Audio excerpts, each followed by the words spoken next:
एक गोष्ट आपण कायम लक्षात घेतली पाहिजे, या जगात दुसरा कुणी तुमचा पराभव करू शकत नाही। या जगात तुमचा पराभव फक्त तुम्हीच करू शकता। या जगामध्ये दुसरा कुणी तुम्हाला बंधनं घालू शकत नाही।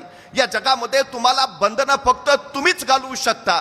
त्यामुळे सगळ्यात महत्त्वाची जर गोष्ट कुठली असेल, तुम्ही यशस्वी व्हायचं का अयशस्वी व्हायचं हे जग नव्हे तर तुम्ही ठरवत असता, हे पहिलं आपण लक्षात घेतलं पाहिजे। एका कैद्याला मृत्यूदंडाची शिक्षा झाली।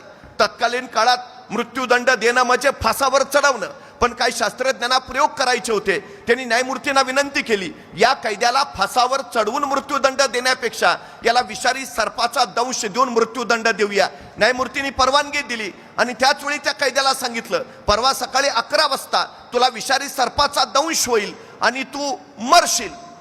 2 दिवस त्या कैद्याच्या डोक्यात एकच विचार होता, आता मला विषारी सर्पाचा दंश होईल आणि मी मरेन। प्रत्यक्ष शिक्षेचा दिवस उजाडला, त्या कैद्याला बाहेर काढलं। शास्त्रज्ञ अधिकारी जमा झाले, त्याला सांगितलं, आता काही क्षणात तुला विषारी सर्पाचा दंश होईल आणि त्या कैद्याच्या डोळ्यावर पट्टी बांधली। पण प्रत्यक्षात विषारी सर्पाचा दंश करण्याऐवजी शास्त्रज्ञांनी 2 टाचण्या घेतल्या आणि त्या कैद्याला टोचल्या, झाला दंश झाला।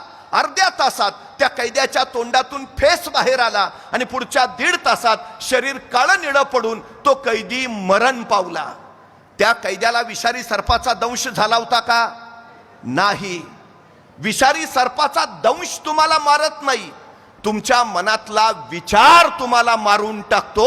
ही सगळ्यात मोठी वस्तुस्थिती आहे। तुम्ही सकारात्मक विचार केला तुम्ही यशस्वी होणार, तुम्ही नकारात्मक विचार केला तुम्ही अयशस्वी होणार। हे पहिलं लक्षात ठेवा। तुम्ही काय घडायचं हे जग नव्हे तर तुम्ही ठरवत असता, तुम्ही कोण बनायचं हे जग नव्हे तर तुम्ही ठरवत असता। त्यामुळे तुम्ही ठरवायला हवं काय व्हायचं आहे।